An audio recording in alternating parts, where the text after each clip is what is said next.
3장 7절 자연과학과 사회과학 분야에서 사용되는 변화율에 관한 여러 가지 문제들을 같이 공부하려고 합니다. 이 절에서 학습하고자 하는 내용은 제목에서 보면 알 수 있듯이 우리가 앞에서 배웠던 평균 변화율과 순간 변화율이라는 개념을 물리학이나 화학, 생물학 그리고 경제학 등에서 어떻게 활용되는지를 알아보려고 합니다. 자, 먼저 우리는 앞에서 배웠던 평균 변화율과 그리고 순간 변화율이라는 용어를 다시 한번 복습 삼아 살펴보도록 하겠습니다. 자, 평균 변화를 이해하기 위해서 다음과 같은 곡선을 하나 생각하려고 하는데요. 좌표 평면 위에 어떤 곡선, 이 곡선을 y = fx라고 보겠습니다. 자, 이제 이 곡선이 정의되는 정역 범위 안에 어떤 두 점을 하나 선택을 할 거고요. 그 점을 하나를 각각 x1 또 하나를 x2로 놓겠습니다. 자, 이제 우리는 이 곡선이 이 구간 안에서 연속이라 가정하겠습니다. 자, 그러면 x1에서의 함수값과 x2에서의 함수값이 존재하겠죠. 자, 이 값을 fx1, 이 값을 fx2라 놓겠습니다. 우리는 곡선 위에 놓이는 두 점, 한 점을 p 또 한 점을 q라 놨을 때 p하고 q를 지나는 직선의 기울기를 생각해 보려고 합니다. 두 점을 지나는 직선의 기울기는 x의 증가량분의 y의 증가량으로 표시할 수 있죠. 그래서 x2-x1분의 fx2-fx1 이와 같이 표시할 수 있고요. 자, 이것을 우리는 이 그림을 보면 알 수 있듯이 두 점을 지나는 직선의 기울기를 나타냅니다. 이것은 다른 말로 얘기하면 평균 변화율이다 라고 얘기를 할 거예요.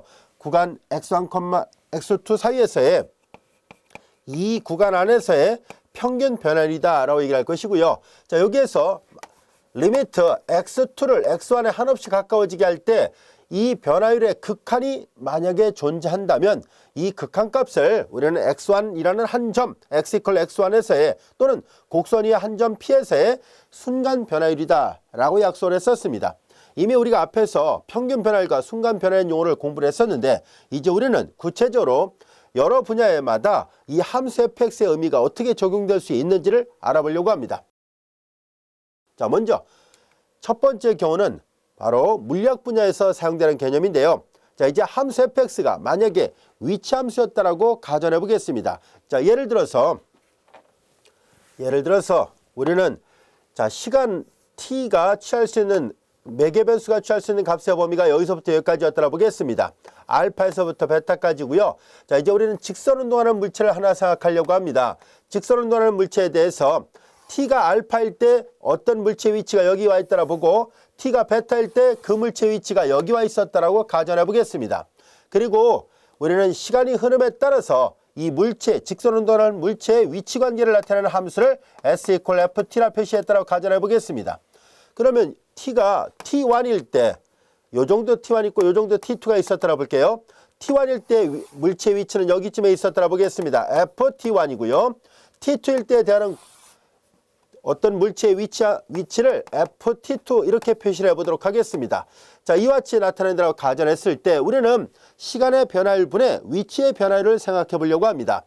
시간의 변화율, 시간의 변화량, 자, t2-t1이죠. 자, 어떤 물체를 관찰하는 데 있어서 아주 짧은 순간 간격 동안에 이 물체의 위치를 파악하고 있다고 가정해 보겠습니다. 그러면 t2-t1, 즉 우리가 어떤 물체를 측정했던 측정 간격이에요. 시간 간격분의 그 물체의 위치예요. 위치가 자, 이제 요 간격분의 요 간격을 생각하려고 해요. 그래서 ft2-ft1입니다.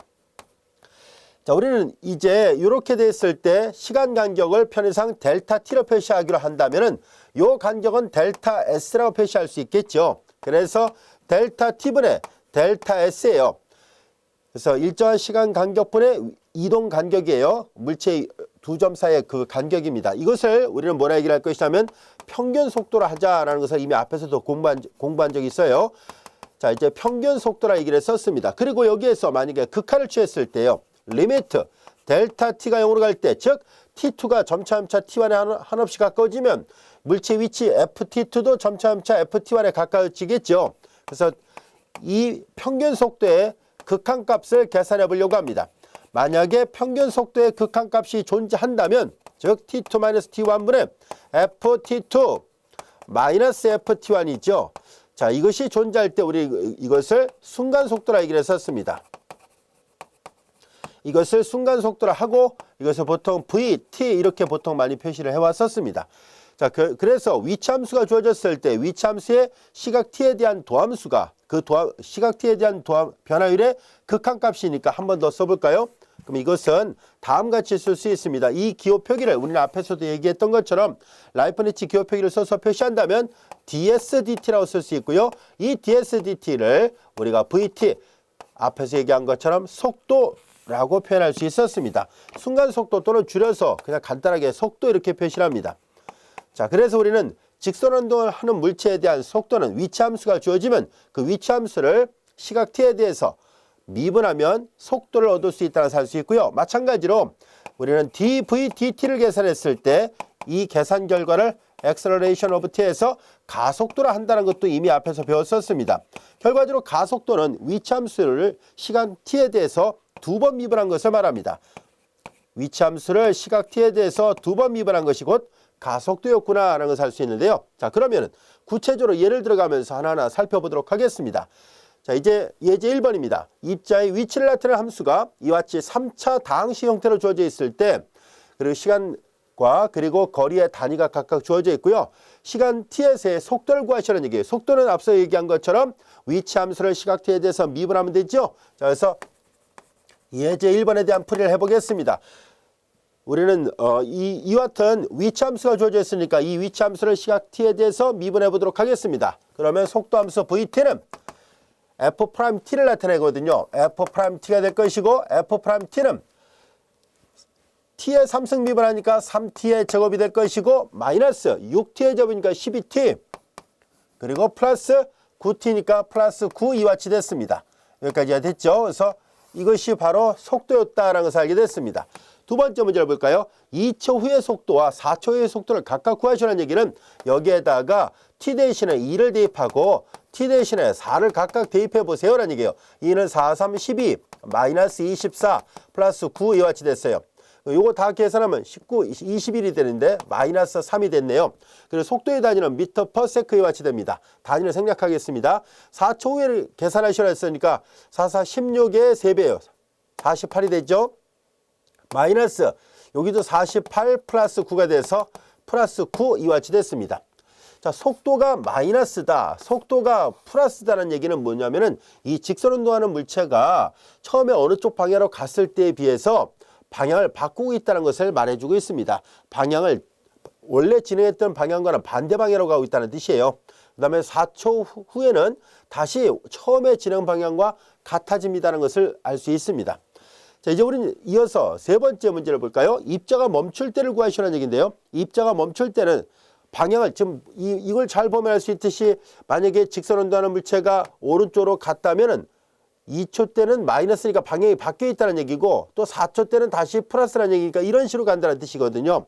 자, 그럼 이렇게 방향을 턴을 해야 되는데요. 서로 방향을 바꾸려면 당연히 멈췄다가 반대 방향으로 가야 되니까 속도가 제로가 돼야 돼요. 자, 그래서 세 번째 질문은 입자가 멈출 때는 V가 제로일 때를 나타내고 있다는 것을 알 수 있습니다. 자, V를 제로로 놓고 풀겠습니다. 그럼 이 식을 3t의 제곱 마이너스 12t 플러스 9가 0이 될 때를 풀어야 되는데요. 자, 이제 양변에 3으로 나눠버리니까 t의 점 마이너스 4t 플러스 3 이퀄 제로가 될 것이고 이거 인수분해 됩니다. t 마이너스 1과 t 마이너스 3의 곱으로 인수분해 돼서 결과적으로 t가 1일 때, 즉 출발한 뒤에 1초가 경과한 후에 방향을 속도가 제로니까 그 순간 이후부터는 방향을 바꾸고 있다는 것을 알 수 있습니다. 다시 처음 출발한 점으로부터 3초가 지난 후에 다시 방향을 바꾸고 있다는 얘기예요. 그 얘랑 잘 맞아 떨어진다는 것을 알 수 있어요. 1초가 지난 후에 방향을 바꿨으니까 2초 때는 마이너스 방향이 나오고 있다는 것을 알 수 있고요. 또한 3초가 되면 다시 방향을 바꾸어서 쭉 가다 보면은 4초일 때는 원래 있던 진행 방향과 같으니까 플러스 9가 나왔구나 하는 것을 알 수 있었습니다. 그래서 멈출 때는 1초 및 3초가 각각 경과한 후였다는 것을 알게 됐습니다. 자, 그 다음에 이제 A, B, C, D로 되어 있습니다만 그냥 네 번째를 할게요. 자, 네 번째, 입자가 양의 방향으로 움직이는 시간을 구하시라는 얘기예요. 양의 방향으로 움직이는 시간은 T가 0과 1 사이를 움직일 때입니다. 그 다음에 3초가 지난 후에 1초부터 3초까지는 반대 방향이고요. 3초가 지난 후에는 다시 더 이상은 V가 제로가 되는 점이 없으니까 그래서 이와 같은 범위를 만족해야지만이 입자 양의 방향으로 움직이는 시간을 얻을 수 있었습니다. 여기까지가 됐죠. 자, 그래서 처음 출발함부터 1초가 되기 전까지, 그리고 1초하고 2초는 방향이 반대고요. 3초가 지난 후에서 다시 양의 방향으로 움직였습니다 라는 것을 알 수 있습니다. 자, 그 다음에 입자 운동을 나타내는 그림을 그리죠. 요거네요.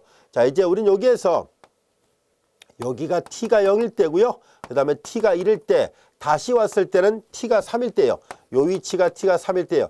그러니까 처음 출발부터 1초가 될 때까지는 양의 방향으로, 1초부터 3초가 지날 때까지는 음의 방향으로, 3초가 지날 때는 다시 양의 방향으로 가니까 이런 식으로 지그작으로 움직였다는 것을 알 수 있습니다. 우리 교재에 보면 그래프가 정확하게 그려져 있으니까요. 참고를 해주시기 바랍니다.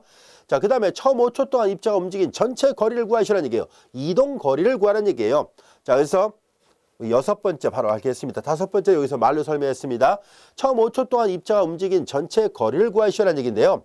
자, 여기 잘 보면 위치를 나타내는 함수가 f잖아요. 그러니까 f1 f0의 크기에다가, 그 다음에 다시 방향을 턴하고 있잖아요. 1초하고 3초에서. 그러니까 f3 f1의 크기에다가, 그리고 처음부터 여기 보다시피 5초 동안이라고 얘기를 했었습니다. 그래서 f-f3, 자, 이거의 크기, 전부 다 크기를 계산한 것은 그 이동 거리가 필요하기 때문이에요.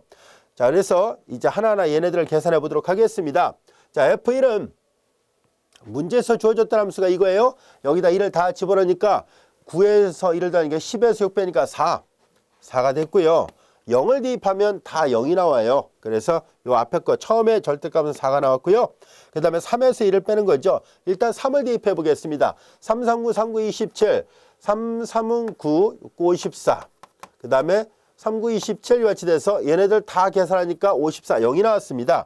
이거 0이었어요. 마이너스 F1을 계산합니다. F1은 아까 4였었네요. 바깥에 절대값 했으니까 이거 4 더하기 4가 되겠네요. 자, 그 다음에 이제 여기 F5의 값을 계산하죠. 자, 5를 대입합니다. T 대신 5를 대입하니까 5, 25에 5니까 125. 그 다음에 5, 25. 25에 6배요. 5, 6에 30. 2, 6, 12, 150이거든요. 그 다음에 여기다가 5를 대입하니까 45가 됐어요. 45. 그러면 이거 150이고요. 4, 5, 6, 170에서 150을 빼니까 20이 나왔군요. 이거 다 계산하니까 20이 나왔습니다. 20, 4 더하니까 28입니다. 그래서 이동한 거리는 28m. 기차가 만약에 레일을 왔다 갔다 움직인다고 한다면 그래서 처음부터 5초가 경과한 후까지 이동한 거리는 28m였었습니다. 라는 것을 알게 됐습니다. 자, 이제 우리는 이번에는 가속도와 4초 후의 가속도를 결정하시오라는 얘기인데요. 자, 가속도를 구하기 위해서는 속도 함수를 한 번 더 미분해야 되죠.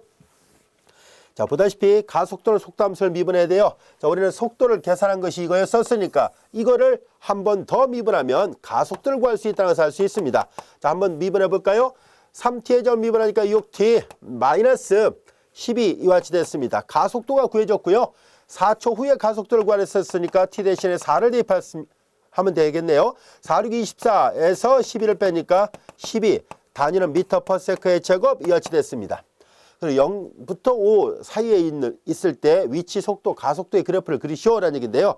이것은 처음에는 자, 보다시피 이건 3참수잖아요. t를 묶어내면 t의 제곱 마이너스 6t 플러스 9 이와 같이 되고 t 마이너스 3의 전체 제곱이니까 3참수 그래프의 개형. 자, 이제 얘는 처차의 개수가 플러스니까 이런 식으로 그려지는데요. t = 0을 지나게 되고 3에서 중근을 가지니까 그래프 윤곽은 대략 이렇게 그려진다는 것을 알 수 있습니다. 여기가 3이고 여기가 0이에요. 0부터 5초까지라 했으니까 대략 여기쯤에 있더라 봅시다. 이렇게 됐네요. 자, 그리고 이제 속도는 한번 미분한 거잖아요. 속도가 이거거든요. 자, V가 0이 되는 값은 1과 3이라고 얘기를 했었으니까 1과 3에서 V가 0이 나와요. 그러면 여기 1, 2, 3, 4 이렇게 볼까요? 1과 3이죠. 자, 이제 미분했더니만 2차 함수고 최고차의 개수가 플러스니까 아래로 볼록입니다. 그 그래프를 우리가 노란색으로 그려보도록 할게요. 그러니까 1과 3이니까 대략 이렇게 그려지게 되겠네요. 자, 이것이 속도 함수 V가 됐고요. 하얀색 그래프가 위치 함수였었고요. 그 다음에 이제 가속도 함수는 직선이에요. 아까 확인해 보니까 6t-12 이와 같이 됐습니다. 그래서 2를 지날 때 2일 때 0을 지나니까 기울기가 6이 되고 가파르게 됐네요. 그리고 이렇게 가파르게 되고 2를 통과합니다. 그래서 대략 그래프를 그리면 이렇게 된 것이 빨간색 그래프가 가속도를 나타내는 함수였다는 것을 알게 됐습니다. 여기까지도 이해됐죠? 자, 그 다음에 이제 이렇게 그래프를 다 그려놓고 나서 보니까 입자의 속도가 상승할 때와 감소할 때를 구해보세요라는 얘기인데요. 자, 요 마지막 예문을 잘 이해를 해둘 필요가 있겠네요. 왜냐하면 이런 말의 의미를 우리가 이 그림을 통해서도 확인해 볼 수 있거든요. 뭐냐면은 자, 입자의 속도가 상승할 때와 감소할 때를 구하라는 얘기인데요. 자, 속도가 상승할 때는 어떻게 되냐면 속도가 예를 들어서 양이고 그 다음에 이 가속도도 양이 나온다면 그럼 당연히 상승할 때가 돼요. 그 다음에 이 입자의 속도가 상승할 때는 가속도도 양이고 속도도 양인 경우에요. 또는 방향을 바꾸는 경우, 이거 벡터 개념이기 때문에 자, 이제 가속도가 음이고 그 다음에 속도도 음이 될 때, 자, 이렇게 두 개가 동시에 같은 볼을 갖게 되면은 속도가 상승할 때를 나타내는데요.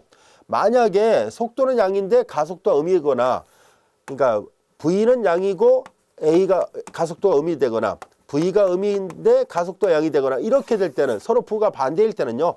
그러면 입자의 속도는 감소하는 것을 나타내게 됩니다. 따라서 이렇게 그림을 다 그려놓고 나서 본다면은 영역을 나눠서 생각할 수 있다는 것을 알 수 있습니다. 노란색과 빨간색을 비교해 보겠습니다. 노란색과 빨간색을 서로 비교해 본다면 자, 0과 1 사이에서는 보다시피 속도는 감소하고 가속도는 음수가 되어 있습니다. 서로 부가 반대죠. 그러니까 이거 감소할 때를 나타냅니다. 그런데 여기서 볼까요? 얘는 음수고 얘도 음수죠. 속도도 음수고 가속도도 음수가 돼요. 동시에 같은 볼을 가지니까 여기서부터 속도가 상승하고 있다는 것을 알 수 있고요. 그 다음에 2초하고 3초가 지난 후에는 가속도는 양수지만 속도 음수가 되니까 부가 반대가 돼서 다시 감소한다는 것을 알 수 있습니다. 그리고 3초하고 5초 사이에는 노란색도 양수고 빨간색도 양수니까 속도가 다시 상승하고 있구나라는 것을 알 수 있어요. 그러니까 여기는 속도가 감소 그리고 상승, 감소, 상승이 반복적입니다. 그래서 감소, 상승, 그리고 감소, 상승이 이어져서 나타내고 있다는 것을 알 수 있고요. 이것을 우리 교재에 보면 그래프가 그려져 있습니다. 그 그래프의 모양을 보면 이런 모양으로 되어 있습니다 하는 얘기예요. 앞서 얘기한 것처럼 이렇게 나눠서 보면 돼요. 이렇게 나눠서 하나하나 판단해 본다면은 자, 이제 여기서 파란색 그래프가 속도고요. 요 주황색 그래프가 가속도예요. 그래서 얘는 양수인데 t가 0보다 크잖아요. 그러니까 요게 수평축 위에 있으니까 양수인데 얘는 감소가 되니까 서로 부가 반대죠. 그러니까 다운된다는 것을 알 수 있어요. 슬로우 다운이라고 표시되어 있잖아요. 그리고 여기 또 보면 알 수 있듯이 여기는 음수가 되고 얘도 음수가 되니까 스피드 업 된다는 것을 알 수 있고요. 그 다음에 아까 얘기한 것처럼 이것도 양수가 음수니까 이건 다시 감소. 그 다음에 둘 다 양수니까 역시 여기서 다시 상승된다는 것을 알 수 있습니다. 그래서 감소, 상승, 감소, 상승이 계속 반복적으로 나타내고 있다라는 것을 알 수 있어요. 여기까지가 됐죠. 자, 그리고 속도가 양이 되는 범위 여기하고 여기에서는요. 진행 방향하고 동일하게 돼 있지만 속도가 음이 되는 이 두 구간에서는 진행 방향과는 반대 방향으로 움직이고 있다는 것도 알 수 있었습니다. 그래서 이런 것도 여러분들 충분히 이해할 수 있을 거예요. 자, 이렇게 해서 물리학 분야에서 우리가 앞에서 배웠던 평균 변활이라든가 순간 변활 같은 개념들을 사용할 수 있다는 것을 알게 됐습니다.